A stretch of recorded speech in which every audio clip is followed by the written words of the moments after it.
If you watch this entire video, you will not become rich overnight, but you will understand something far more valuable. You will see how money, power, and the fate of entire nations move according to rules that are colder than ideology and more honest than slogans. Once you understand those rules, you will never look at the economy, politics, or even the currency in your wallet the same way again.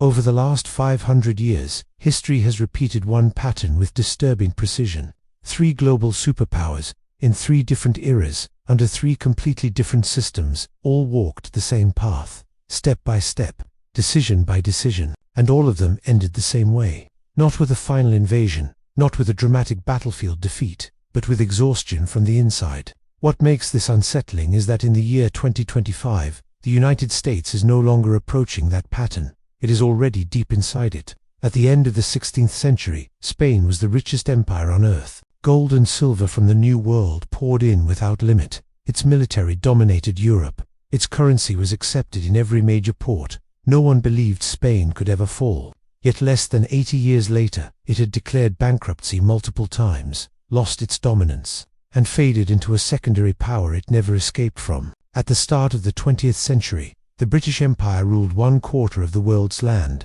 The sun never set on its territory. The British pound was the backbone of global trade. London was the financial center of the world. 40 years later, the empire was gone, the currency weakened, and Britain became the junior partner of the very country it once financed. In 1991, the Soviet Union, a nuclear superpower with global reach, disappeared in just 900 days. There was no invasion, no final war.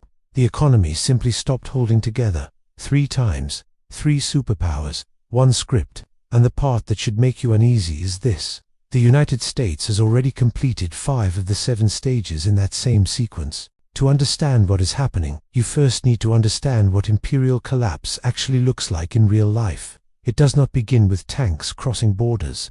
It begins with economic fatigue. When a nation expands beyond its ability to sustain itself, when promises exceed resources, when spending outpaces production, at first, everything looks fine. The currency still functions, the military still wins battles, the government still promises stability. But beneath the surface, resources are misallocated, productive capacity erodes, talent leaves or disengages.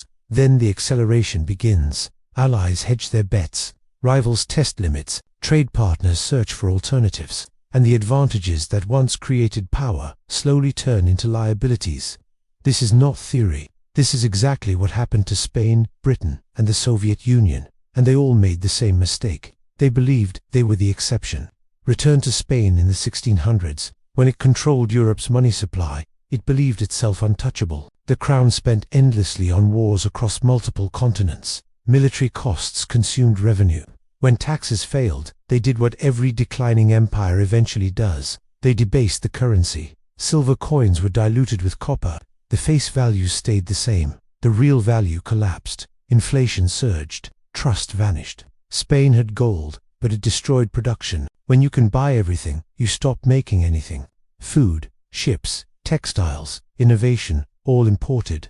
Wealth flowed through Spain, but never stayed. When silver production slowed, the entire system collapsed. Crime rose. Skilled workers left. The empire survived on paper, but it was already economically dead. 300 years later, Britain followed the same path. World War I buried the country in debt. The pound was defended at all costs, strangling domestic industry. When Britain could no longer honor its promise to gold, global confidence cracked. World War II finished the job. The empire could no longer afford to defend itself. Colonies left one by one. The Soviet Union was different in ideology, but identical in outcome. Massive military spending, economic stagnation, a currency nobody trusted, satellite states breaking away, then total collapse. Now look at the United States. A global network of military bases, security commitments across multiple regions at once, the largest defense budget in history, yet still insufficient. Aging equipment, declining recruitment, limited ability to respond everywhere simultaneously. The dollar has not been tied to gold since the early 1970s. Money supply expansion accelerated dramatically, especially after 2020. The mechanism changed. The effect did not. Currency dilution. Debt has exploded. Interest payments rival defense spending. deficits during peacetime, borrowing to service old borrowing.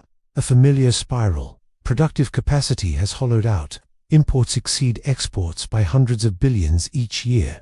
Dependence on foreign supply chains for essentials. When capital flow tightens, vulnerability becomes immediate. And finally, social fracture. Institutional trust at historic lows. Polarization, dysfunction. Symptoms every fallen empire displayed just before entering its final phase. The last two stages always arrive faster than expected. When reserve currency status erodes, when excess dollars flood back home, pressure becomes overwhelming. Collapse, if it comes, is not slow, it is sudden. History does not care about confidence or slogans. It responds only to numbers and choices. 3 times before, this pattern never failed. The only question has never been whether it happens, but when. If you understand this, you will begin to see the world differently. And that understanding is the real value of watching this video all the way through.